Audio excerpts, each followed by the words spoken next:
Proclus Molotes. So we've just got this name here from a letter that Diogenes Laertius wrote to a pupil of his named Athenodorus. And he says, there is a man in Athens called Proclus Molotes who studies with us. And this is where the name Molotes comes from. The way it's written in Greek is pi omicron lambda, which can mean both many or multitude. She lived in Athens, according to Pliny. And it was her house where he stayed when he visited the city. He tutored him, along with several other philosophers, when he was young, teaching him philosophy and rhetoric. But it's clear that he spent a lot of time in the city. It's just a great community of Stoics and lovers of Stoicism. And there's no ads, no spam, just good people talking about Stoic philosophy.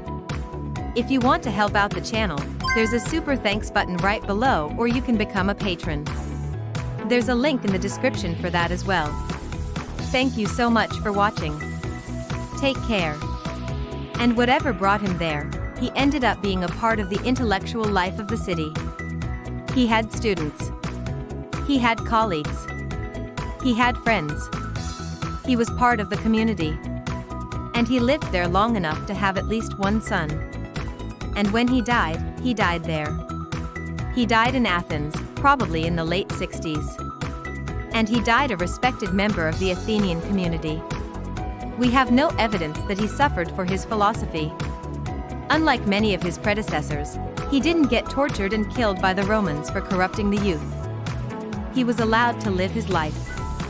He was allowed to teach his philosophy, and he was allowed to die. Apparently, he taught him how to speak in public. And Suetonius tells us that Marcus was so grateful for his tuition that he gave Proclus half of his estate, which amounted to 80 million sesterces, which is quite a lot of money. Dio Cassius tells us that Proclus traveled to Rome and taught there for a while. And when the Emperor Claudius died and Nero took over, Proclus went back to Athens. And we think he did that because Nero was going to marry a woman named Poppaea Sabina. And apparently Proclus didn't approve of her, so he left. Either way, he returned to Athens, where he continued his philosophical career, where he continued writing. We have no idea what he wrote, unfortunately. None of his works survive. Suetonius tells us that he wrote a commentary on Homer, a commentary on the Iliad. And it was quite popular. Even Quintilian mentions it. He also supposedly wrote a book called On Tranquility, which sounds Stoic to me. But it's also possible that he was part of the Middle Stoa, the moderate Stoics. I don't know. And I'm pretty sure nothing from that survives either. Nothing from Proclus survives except for 2 inscriptions on gravestones. One of them is from the island of Delos. And it commemorates a freed slave of Proclus, someone who was named Polemo. And it says he was beloved of his master more than his own children. He was released voluntarily with full property rights. So presumably this freed slave was older, maybe retired. I don't know.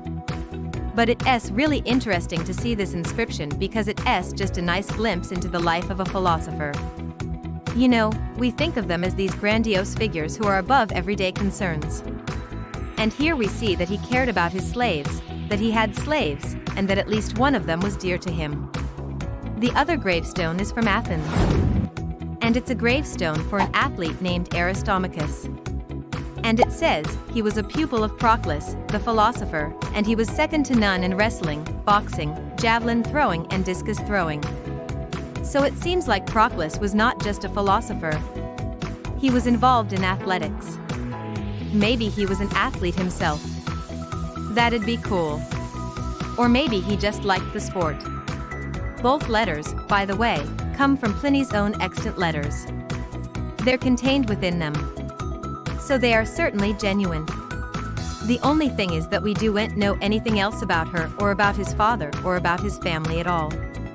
If you look online, you will find tons of trees, family trees that claim to tell you all about his family, including the names of his parents. But those are pseudo-epigraphs, fake, fabricated modern forgeries. The internet is full of them. Just ignore them. And then Omicron, which means son of, so pi omicron lambda Omicron becomes pi omicron lambda. And it's really hard to say. hence the Latin transcription of Molotes. So Proclus is like the many sons, like the many of the multitude, or the multitude's many. It's not clear exactly what that means. There's a lot of speculation online. Some people say it means that he was one of many brothers, but that's just guesswork. Just because his name could mean that doesn't mean that it does. In fact, the only source that gives us any details on Proclus's family is this guy, Rutilius Lupus. He writes 2 letters to Pliny the Younger. The first one, we already read it, and in it he asks Pliny to give his regards to Proclus Malotes. He also tells Pliny that he should avoid a certain person named Athenodorus, who he says is a bad guy, a dangerous guy, a tricksy guy to avoid.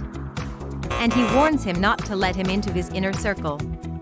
And then later on, in another letter, he writes to Pliny saying, "Give my greetings to Antiochus, to whom, if you please, you may tell the following.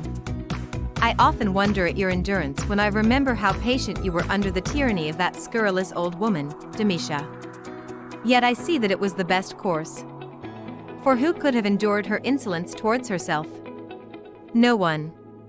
But who could endure it on behalf of children? Certainly no one. Do you suppose the mother of Proclus, the philosopher, would have endured it? Do you suppose his father, a man of equestrian rank, would have endured it?" What this tells us is that Proclus had a fairly well-to-do family, hence the warning about his mother and father. This would put him at roughly the same age as Seneca. So he was born probably about 4 in the year 4 BC and died in 65 AD. He's not one of the 300 members of the Athenian Academy that Plato supposedly had. But even so, he's still referred to as an Athenian philosopher, which seems to indicate that he moved there at some point in his life. We don't know much about him, but Diogenes makes mention of him a few times. And the stuff that we do know comes from letters, mostly from one writer, a guy called Rutilius Lupus, who is writing to Pliny the Younger about Proclus. And Pliny is asking for advice on how to deal with some sort of legal matter. And he says, "I have heard that Proclus, the son of Malotes, the philosopher, a man of distinguished Athenian lineage, has been through Asia on business connected with this litigation. I know that he is staying in Athens. Tell me, therefore, whether it would be better for me to send to him or to go to Athens myself, or perhaps to some other city where you think my path might lie." So what we get from this is that Proclus had some connection to Asia Minor, possibly even birth there. He's well respected, at least by Pliny, enough of a big deal that Pliny wants to send his regards to him. And apparently Proclus travels around a fair bit. Now, we also learn from this passage that Proclus is the son of Malos. And while his mother is unnamed, she is clearly very important in his life.